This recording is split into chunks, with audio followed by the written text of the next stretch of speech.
شروع کرتا ہوں اللہ کے نام سے جو بڑا مہربان نہایت رحم کرنے والا ہے۔ السلام علیکم پاکستان، میں ہوں عاقب حمید اور آپ دیکھ رہے ہیں اسلامک بیٹھک، اور ہمارے ساتھ موجود ہے مفتی حافظ نوید صاحب۔ السلام علیکم حافظ صاحب۔ جی وعلیکم السلام۔ حافظ صاحب، رمضان کا مہینہ چل رہا ہے، آخری عشرہ آنے والا ہے، اعتکاف میں لوگ بیٹھتے ہیں، اعتکاف کا حکم کیا ہے؟ بسم اللہ الرحمن الرحیم۔ دیکھیے جی، اعتکاف جو ہے یہ اللہ رب العزت اپنے خاص لوگوں کو توفیق دیتے ہیں، تو وہ مسجد کے اندر جا کر 10 دن کا اعتکاف کرتے ہیں۔ اس کا حکم یہ ہے کہ یہ ہر محلے کی جو مسجد ہے، وہاں کے جو لوگ ہیں، ان کے اوپر یہ سنت مؤکدہ علی الکفایہ ہے۔ اگر یہ ہے کہ اگر مسجد کے اس محلے کی مسجد میں کسی نے بھی اعتکاف نہیں کیا تو یہ بہتر نہیں ہے، اچھا نہیں ہے۔ تو انہیں چاہیے کہ وہ ہر محلے کی مسجد کے اندر لوگوں کو اعتکاف بیٹھنا چاہیے، اور اس کا حکم جو ہے کہ سنت مؤکدہ علی الکفایہ کا ہے۔ ٹھیک ہو گیا۔ اکثر لوگ نا اعتکاف میں بیٹھتے ہیں، موبائل رکھ لیتے ہیں اور انٹرنیٹ استعمال کرتے ہیں، کہ اس سے اعتکاف ٹوٹ جاتا ہے؟ نہیں، دیکھیں یہ اعتکاف اس سے نہیں ٹوٹتا، لیکن آپ یہ سمجھ لیں کہ اعتکاف میں واٹس ایپ کا استعمال کرنا، فیس بک کا استعمال کرنا، یوٹیوب کا استعمال کرنا اور مسجد ہے، اس میں دو چیزیں ہیں۔ ایک مسجد کی بے ادبی ہے، اور اس کا جو اعتکاف کا جو ثواب ہے اس میں کمی کا آنا ہے۔ مسجد کے اندر ظاہری بات ہے، جس وقت وہ فیس بک چلائے گا تصویریں آئیں گی، ان تصویروں کے اندر غیر محرم کی تصویریں بھی ہوں گی، بالکل۔ تو یہ اس سے لیکن اعتکاف نہیں ٹوٹے گا، لیکن ثواب کے اندر کمی آئے گی۔ اسے دیکھیں اعتکاف کا مقصد کیا ہے؟ تمام دنیا کو چھوڑ کر اللہ رب العزت کی طرف رجوع کر لینا، اللہ رب العزت کے ساتھ لو لگا لینا، اور اللہ رب العزت کے ساتھ اس طرح لو لگانا کہ کہنا کہ یا اللہ سب آپ ہیں۔ اللہ رب العزت کی طرف اس طرح متوجہ ہونا کہ نماز کا پڑھنا، قرآن مجید کا پڑھنا، درود شریف کا پڑھنا، یہ چیز ہے۔ ٹھیک ہو گیا۔ اچھا مجھے یہ بتائیں، مرد کے لیے ضروری ہے کہ وہ مسجد میں ہی اعتکاف کرے، کیا وہ گھر میں اعتکاف کر سکتا ہے؟ جی، یہ ایک اہم سوال ہے۔ مرد کے لیے ہر حال میں مسجد کے اندر اعتکاف کرنا ہوگا جس کے اندر نماز ہوتی ہے۔ مرد گھر کے اندر اعتکاف نہیں کر سکتا۔ اس سے اس کی نمازیں بھی رہ جائیں گی نا، با جماعت جو نمازیں ہیں وہ رہ جاتی ہیں، اسی لیے گھر میں نہیں کرنا۔ لیکن بالکل یہ صورت بھی ہے، اس کی باجماعت نماز بھی رہ سکتی ہیں، لیکن شریعت نے یہی بولا ہے کہ مرد کے لیے جو اعتکاف ہے نا، وہ مسجد ہے، وہ گھر نہیں ہے۔ اور عورت کیا مسجد میں اعتکاف میں بیٹھ سکتی ہے؟ دیکھیں جی، عورت کے لیے تو مسجد کے اندر اعتکاف کرنا مکروہ تحریمی کہا ہے فقہا نے۔ عورت ایک الگ معیار ہے۔ مسجد، دیکھیں میں ایک بات کہتا ہوں، اب عمومی طور پر ایسا ہوتا ہے، عورتیں نماز پڑھنے کے لیے مسجدوں میں جاتی ہیں، بالکل، اور ان کی نکلنے کی اور جانے کی جگہ وہی ہے جو مردوں کی ہے۔ آپ یہ سمجھ لیں کہ عورتوں کا مسجد میں جا کر نماز پڑھنا بھی میرے نزدیک درست نہیں ہے۔ عورتوں کو چاہیے کہ اپنے گھر کے اندر نماز پڑھیں، اپنے آپ کو چھپا کے نماز پڑھیں۔ اب عورت کا مسجد کے اندر آنا، یہ نمازی جو حضرات ہیں، جو نوجوان لڑکے ہیں، ان کے لیے بھی بہتر نہیں، عورتوں کے لیے بھی بہتر نہیں ہے۔ نماز پڑھنے کا مقصد کیا ہے؟ نماز کا مقصد کیا ہے؟ اللہ کا قرب حاصل کرنا۔ بالکل۔ تو اللہ کا قرب جس وقت انسان کو نہیں ملتا تو وہ یہ سمجھ لے کہ وہ تو نماز کے اندر اپنا وقت ضائع کر کے آیا ہے۔ آپ یہ سمجھ لیں کہ صرف اس نے حاضری لگوائی ہے کہ یا اللہ میں آیا ہوں، پڑھا ہے، کچھ سیکھا ہے، کچھ اپنے پلے ڈالا ہے، یہ کچھ بھی نہیں ہے۔ لہذا عورتوں کو چاہیے کہ اب مسجد کے اندر اعتکاف نہیں ہے، مکروہ تحریمی ہے، حرام کے قریب ہے، اور انہیں چاہیے کہ وہ اپنے گھروں میں اعتکاف کریں۔ اور اعتکاف جو انہوں نے کرنا ہے، یہ بھی بتا دوں کہاں کرنا ہے۔ ہاں بالکل، اس کا طریقہ بھی بتا دیں، صحیح طریقہ جو ہے۔ جی، اس کا صحیح طریقہ یہ بنتا ہے، عورت کو چاہیے کہ وہ اپنے گھر کے اس حصے میں اعتکاف کرے جہاں پر وہ نماز پڑھتی ہیں، ذکر کرتی ہیں، قرآن پڑھتی ہیں، درود شریف پڑھتی ہیں۔ لیکن اگر اس کے پاس ایسی کوئی جگہ اس نے مختص نہیں کی ہوئی، وہ کبھی نماز اس کمرے میں پڑھتی ہیں، کسی اور کمرے میں پڑھتی ہیں، پھر اسے چاہیے کہ وہ اپنے گھر کی ایک جگہ مختص کر لے، وہاں پر وہ وہ کپڑا وغیرہ لگا دے، اور وہیں پر بیٹھ کر اپنی اللہ کی طرف متوجہ ہو جائے، اور اللہ کے ساتھ لو لگائے، اور اللہ رب العزت کو یاد کریں۔ ٹھیک ہو گیا۔ اچھا جی، ایک جو متفق ہے، مطلب کہ جو اعتکاف میں بیٹھا شخص ہے، ہاں جی، اس پہ اگر غسل واجب ہو جائے تو کہ وہ کیا کرے، اور کیا وہ غسل کے لیے گھر جا سکتا ہے اپنے؟ دیکھیے جی، اس کی صورت یہ بنتی ہے کہ اگر اس کو احتلام ہو گیا ہے، اس سے اس کا سب سے پہلی بات تو یہ کہ اس کا اعتکاف نہیں ٹوٹتا. شریعت احتلام غیر اختیاری فعل ہے نا. بالکل ایسے ہی. میں نے آپ کو ذکر کیا تھا پیچھے کہ احتلام ہونے سے روزہ نہیں ٹوٹتا. بالکل. تو اعتکاف تو ایک مصنون طریقہ مصنون چیز ہے، اور روزہ جو ہے وہ تو فرض ہے. ہمارے فقہاء یہ بات کہتے ہیں کہ جس وقت وہ اٹھا اس کو معلوم پڑا کہ یار میرا تو احتلام ہو گیا ہے، اسے چاہیے کہ وہ اپنے پاس ایک کچی یا پکی اینٹ اپنے پاس رکھے، اس کے ساتھ فوراً تیمم کر لے. اس کو انتظام معتکف لوگوں کو اپنے پاس انتظام کرنا چاہیے. وہ نوجوان لڑکے ہوتے ہیں عمومی طور پر، لیکن بڑی بات ہے کہ وہ پھر بھی 10 دن کے لیے مسجد کے اندر آتے ہیں اور اللہ رب العزت کو یاد کرنے کے لیے مسجدوں کے اندر بیٹھتے ہیں. اب اگر اس کے پاس کچی پکی اینٹ نہیں ہے، اسے چاہیے کہ مسجد کی دیوار کے ساتھ ہی وہ ضربے لگا کر اور وہ اپنے تیمم کو کر لے. لیکن پھر اس کی صورت یہ بھی ہے کہ وہ مسجد سے باہر نکل سکتا ہے، گھر مطلب پاس جا سکتا ہے کسی جگہ پہ، وہاں پہ غسل کر کر وہ آ سکتا ہے. لیکن یہاں پر یہ بات بھی کی جاتی ہے کہ وہ جس وقت اس سے مسجد سے نکلنا ہے تو وہ نیچے کپڑا رکھ لے. یہ درست بات نہیں ہے. کپڑا نہیں بھی رکھتا کوئی بات نہیں ہے، تو لیکن یہ ہے کہ وہ مسجد سے باہر نکل کر غسل کر سکتا ہے، اور مسجد کے اندر بغیر غسل کے رہنا یہ درست نہیں ہے. مسجد کی آداب ہے. اعتکاف کی صورت میں کیا مسجد سے باہر جایا جا سکتا ہے؟ دیکھیں اس کی صورت یہ بنتی ہے کہ جیسا کہ غسل کی میں نے بات کہہ دی، یہ تو الگ بات ہے. اعتکاف کی صورت میں مسجد سے باہر نکلنے سے اعتکاف ٹوٹ جائے گا. یہاں پر ایک سوال یہ بھی ذکر کر دیتا ہوں، اگر کوئی شخص جنازے کی نماز کے لیے نکلتا بالکل. ہے، اس سے بھی اس کا اعتکاف ٹوٹ جائے گا.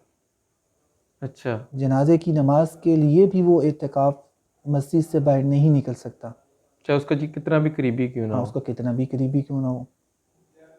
اسے یہ دیکھیں، جنازے کی نماز جو ہے یہ فرض کفایہ ہے.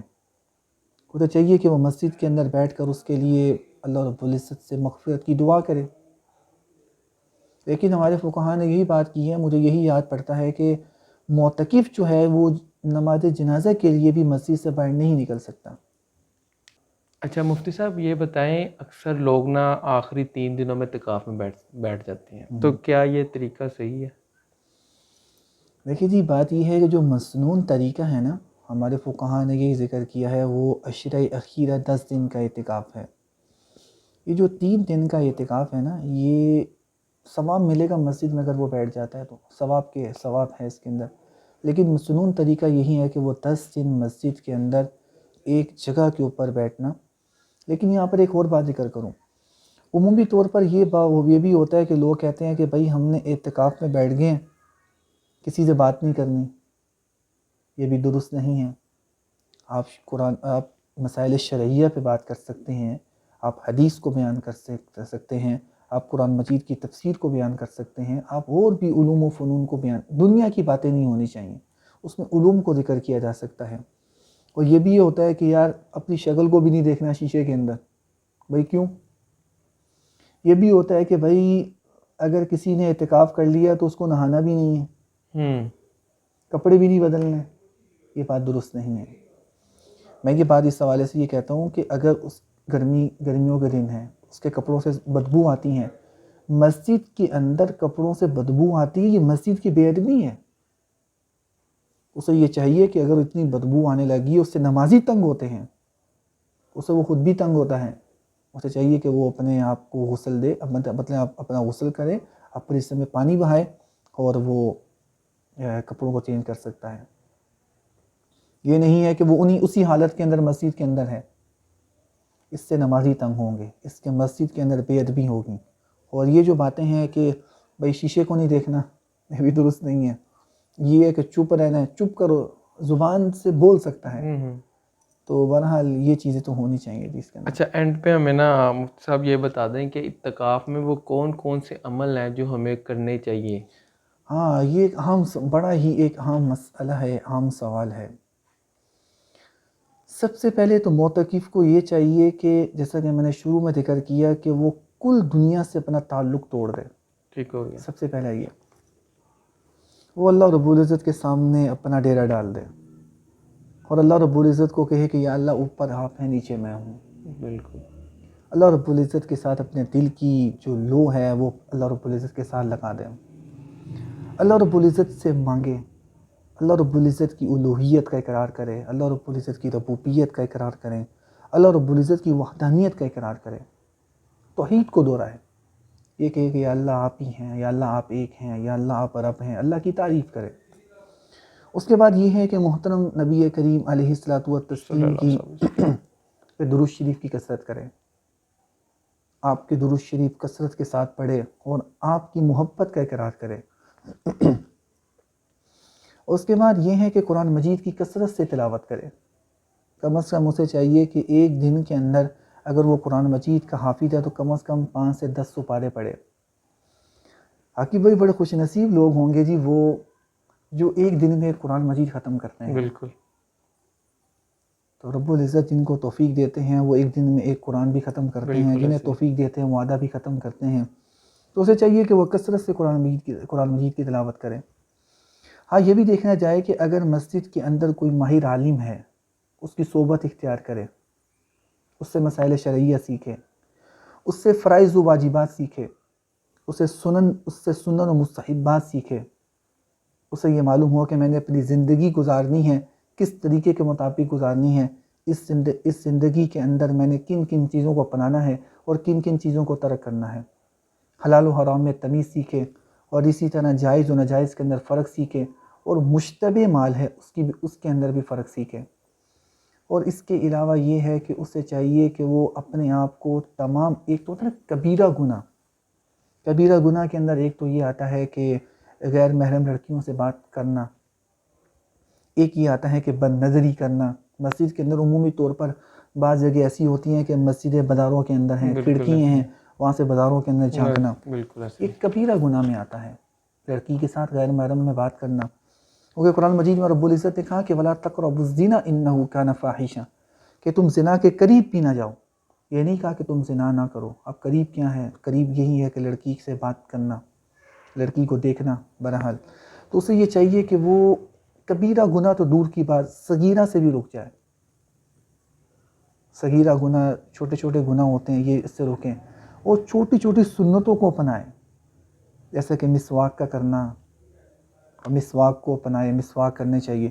اب عمومی طور پر لوگ یہ بھی کرتے ہیں کہ معتکف جو ہوتے ہیں یہ مسجد کے اندر افطاری کے بعد سگریٹ بھی پیتے ہیں۔ ایسے ہی ہے، سگریٹ نہیں پینا چاہیے، لیکن اگر انہیں ضرورت پڑ بھی گئی ہے تو اگر کسی کو ایسا ہے کہ وہ نہیں پیے گا تو اس کی حالت عجیب ہو جائے گی، اسے چاہیے کہ وہ تھوڑا سا ہٹ جائے، لیکن اگر اس کا دھواں مسجد کے اندر آتا ہے تو یہ درست نہیں ہے، تو اسے اس طرح نہیں کرنا چاہیے۔ بہرحال سب سے اہم بات یہی ہے کہ اللہ اس کے رسول کو راضی کرنا، وہ اللہ اس کے رسول جو ہیں وہ راضی ہوتے ہیں۔ قرآن مجید میں رب العزت نے کہا کہ یا ایھا الذین آمنوا اطیعوا اللہ واطیعوا الرسول، تم اللہ اس کے رسول کی اطاعت کرو۔ بلکہ آخری آیت پڑھتا ہوں، یہ تھوڑا تفصیل ہوگی۔ رب العزت نے قرآن مجید میں ایک جگہ پہ کہا کہ قل ان کنتم تحبون اللہ، محترم نبی کریم علیہ الصلوۃ والتسلیم سے یہ بات کی کہ آپ یہ بات کہہ دیجئے، کل کا مطلب کہنا ہوتا ہے، ان کنتم تحبون اللہ، اگر تم یہ چاہتے ہو کہ تحبون اللہ، اللہ تم سے محبت کرے۔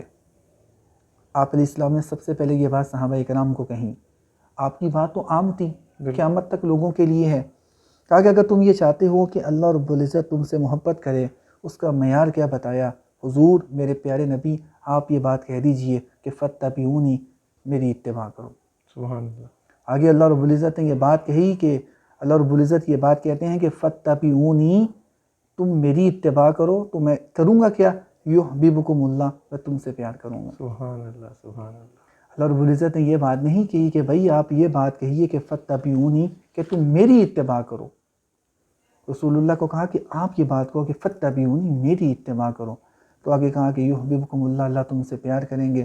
تو رسول اللہ کی اتباع جو ہے نا جی، ان کی پیروی جو ہے نا، وہ اللہ رب العزت کی پیروی اور اللہ رب العزت کی اطاعت ہے، وہ صراط مستقیم ہے، وہ جنت کا رستہ ہے۔ انہیں چاہیے کہ حضور کے طریقے کو سیکھیں علماء سے، تو اسی کے مطابق زندگی گزاریں، ان کا اعتکاف ان کو اس کا مقصد مل گیا۔ چلیں، بہت شکریہ مفتی صاحب جی۔ تو ناظرین یہ تھی آج کی ہماری اسلامک بیٹھک، امید کرتے ہیں کہ آپ کو پسند آئے گا۔ آپ کے ذہن میں کوئی بھی سوال ہو تو آپ ہم سے پوچھ سکتے ہیں، انشاءاللہ اگلی بیٹھک میں آپ سے پھر ملاقات ہوگی۔ السلام علیکم ورحمۃ اللہ۔